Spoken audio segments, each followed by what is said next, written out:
guys, I bring to your screens again. It's another interesting show, Hangout with Kelvin. On this show, we'll be discussing and talking about relationship matters arising in relationship experiences, life experiences, and many more. I'm seated right here in Guames, which is located in Koforidua, Ajisu Estate. This show is sponsored by M&J Collections,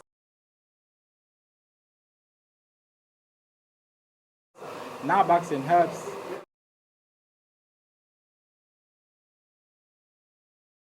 and the Guames. When you come to the Guames, the environment is very creative. Their foods are very nice, less expensive. If you want to enjoy a good meal when you come to Koforidua, come to the Guames. Alright, so I have my guest here. Actually, she has kept me waiting. We might have time, but I'm not broso, so I'll have to introduce my guest to you. But before I introduce my guest to you, we'll be discussing and talking about what do you have to offer in a relationship? What do you have to bring to a table in a relationship?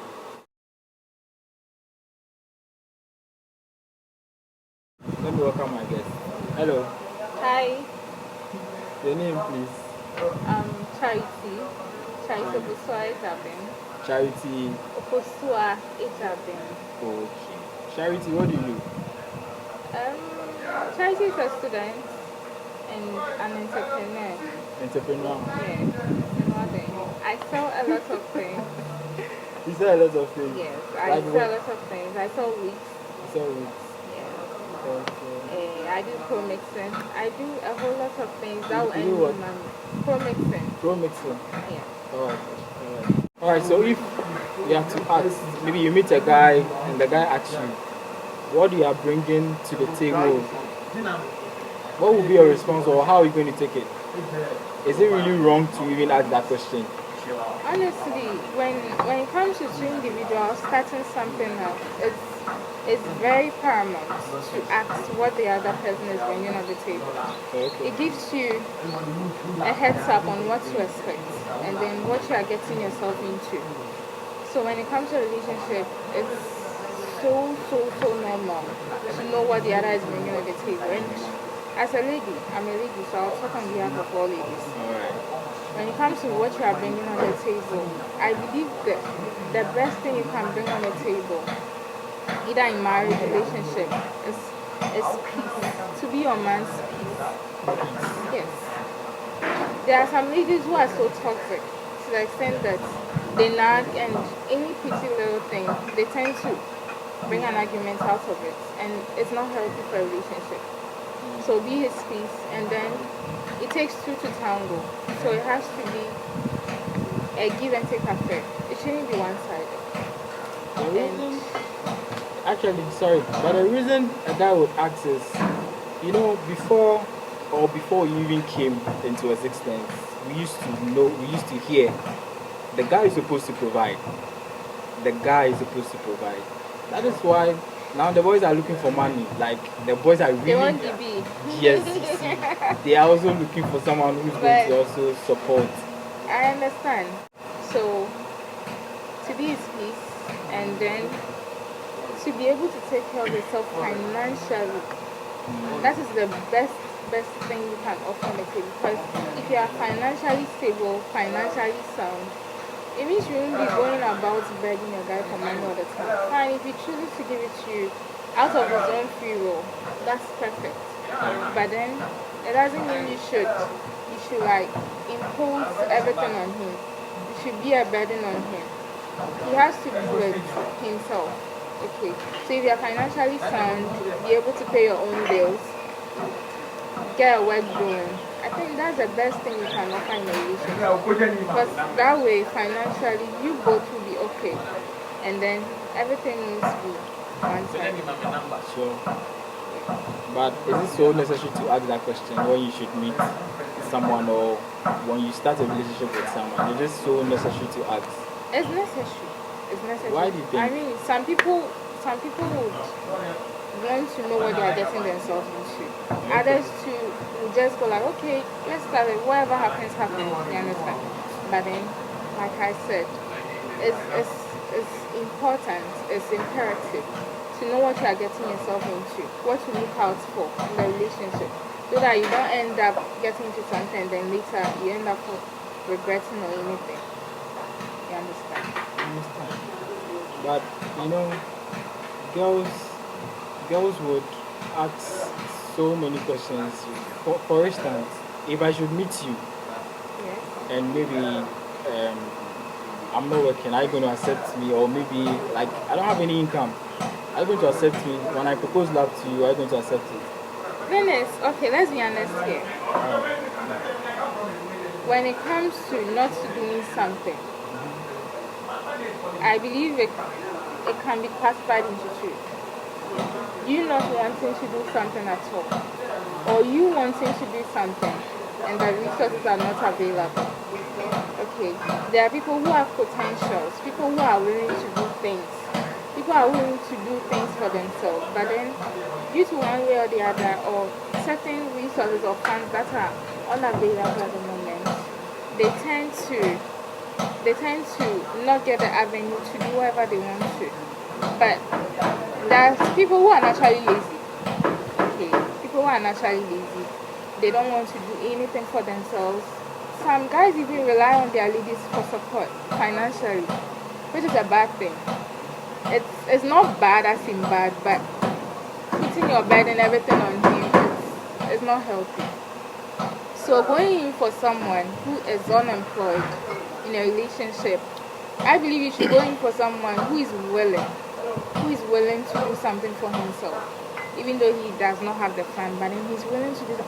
You don't necessarily have to earn a lot of money, but then you can go around and then do menial jobs to earn something for yourself. You understand? Rather than just sitting at home doing nothing. It's not healthy because it happens that way. It puts pressure on your future, and then probably the future you have with your spouse, your partner. It's not going to be good when you start forming a family and everything. It's not going to help out. So I believe you should go in for someone who is willing to work, someone who is earning something for himself. Do you think relationship like money really builds it? Money really builds relationship. Well, money is a part of relationship. Okay. I mean, how will you feel if you get married and then you're not providing for your kids, your There's no wife? money. You understand? There's no money. It's not going to help. So money is essential in a relationship. The same way as starting a business, money is essential in starting up a business. That's the same way money is also essential when you're in a relationship. It helps make things smooth. It helps make everything so perfect.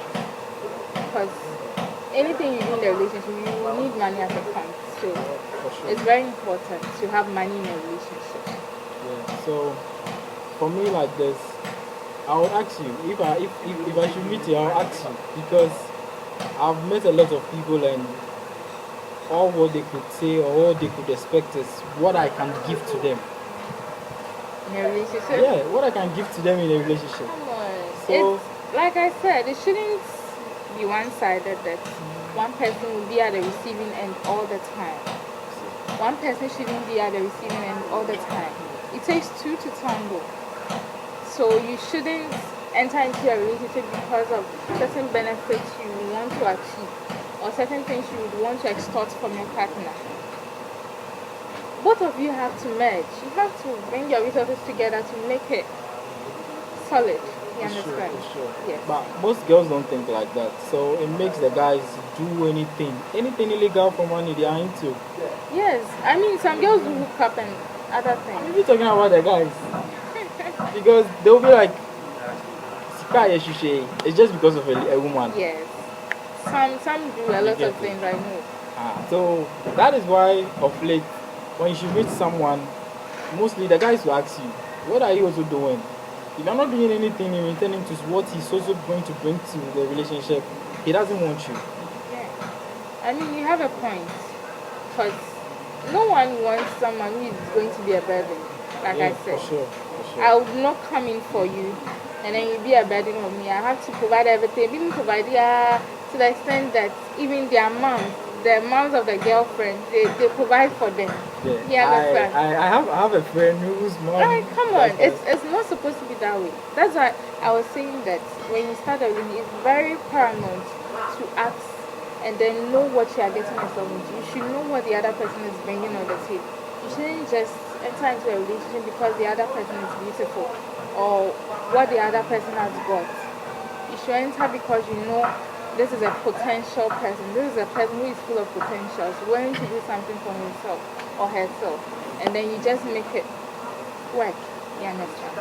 So, relationship, it takes two. It takes two. It takes two to merge resources. It takes two to make it work. Even in a relationship, when the love is there and then the resources are not pulled by two individuals, it's not going to work out. If the love is there and the resources, that is money or ideas or anything, are not pulled in by the two individuals, it's not going to work. You understand?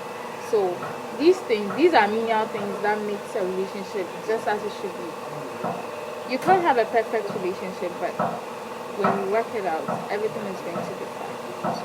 do you think a funny story? I met this girl and you see, as a guy I would propose. So this girl, she's also a student.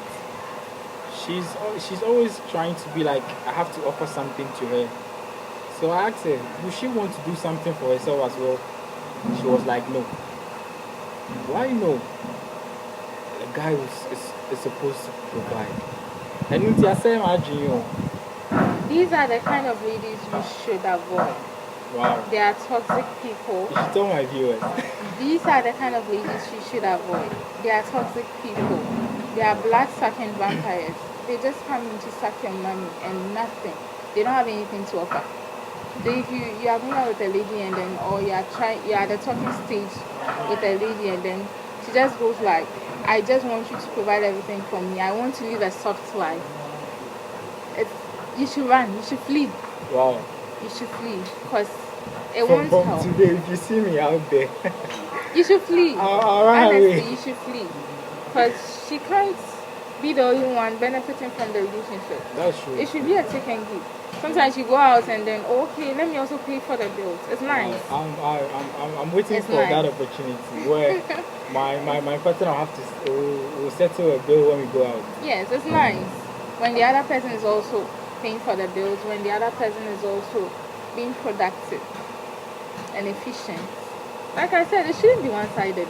The relationship shouldn't be one-sided. Else it won't be interesting. You are not going to enjoy it. Okay. Yeah, all the time the relationship is so gloomy. Like someone has forced you into the relationship, but it's not even that way. You went into proposal, but now you are the one who does not want it anymore. You don't even know how to get out of it. So to avoid everything, when you realize it's not working, you should just sleep. Okay, so let me ask you this question: what do you look out for choosing a partner? I just like choosing a partner. So, someone will be like, I like a guy who's like handsome, someone who has these features. That is what I'm asking you. So, Well, in choosing a partner, I want someone who is open-minded, someone who is willing to adapt to change, someone watching who is you versatile, might not understand who is open-minded. Sorry, someone watching you might not understand. someone who is open-minded in the sense that someone who is always welcome to change, someone who is not that type of person that they have that notion that okay, this is how things are done, so this is how things are supposed to be done all the time. You understand? Someone who is willing to adapt to change, someone who is willing to change as time goes on. That's someone who is open-minded.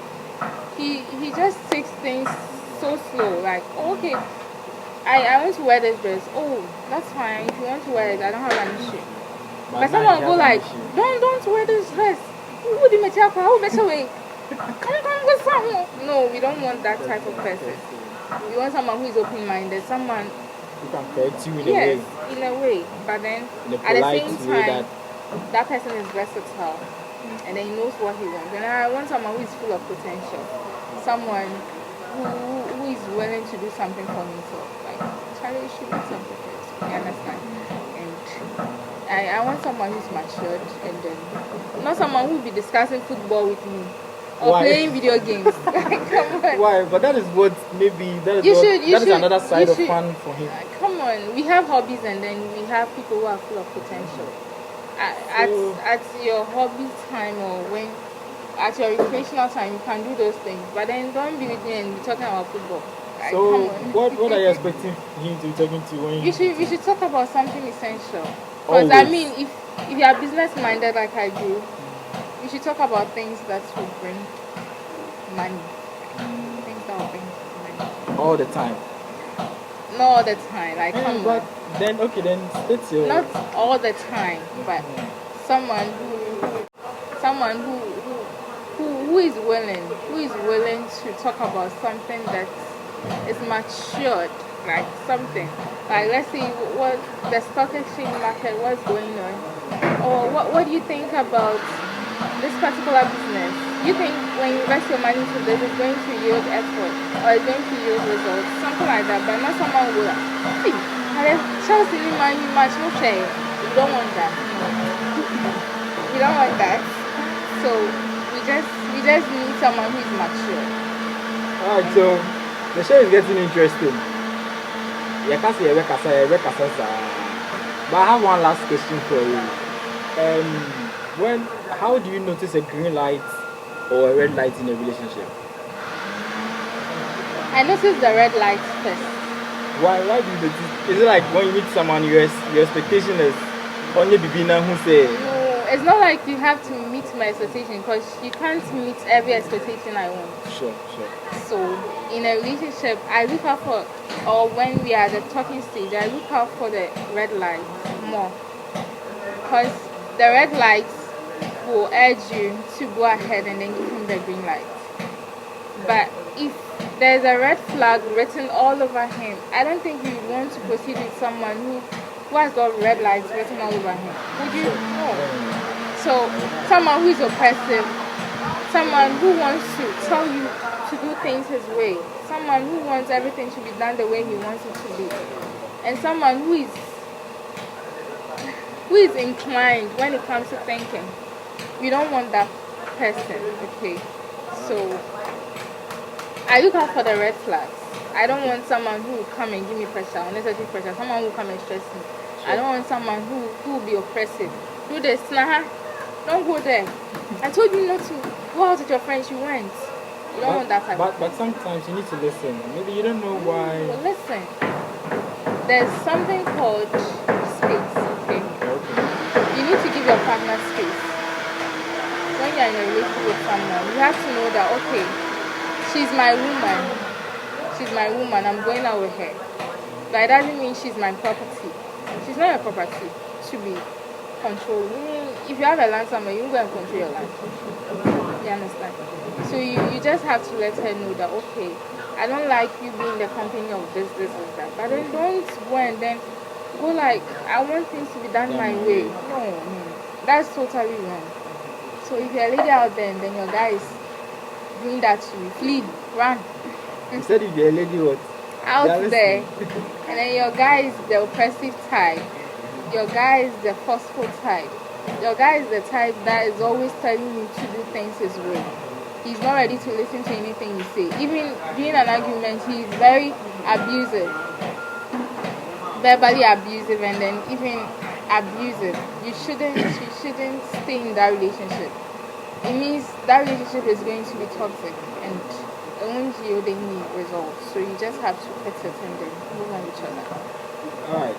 So like I said, we will discuss because as she said, it shouldn't be a one-sided person.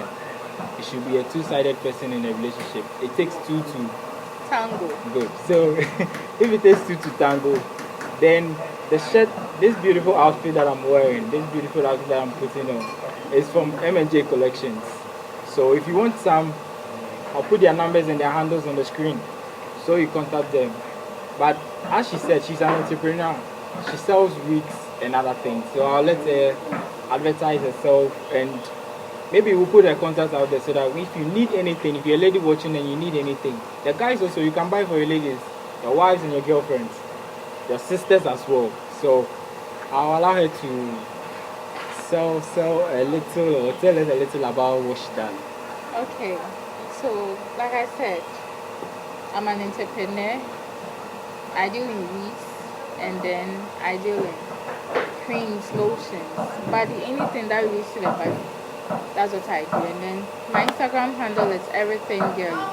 Everything girly. And my number is 0275 855410. You can get in touch. Alright, so thank you for honoring my invitation when I asked you to come over, but you just keep me waiting. I'm sorry about that. I'll compensate you. Oh, okay, you have to compensate me. But if you see us next time and maybe we are wedded, don't be surprised because she's a good lady, okay? Thank you guys.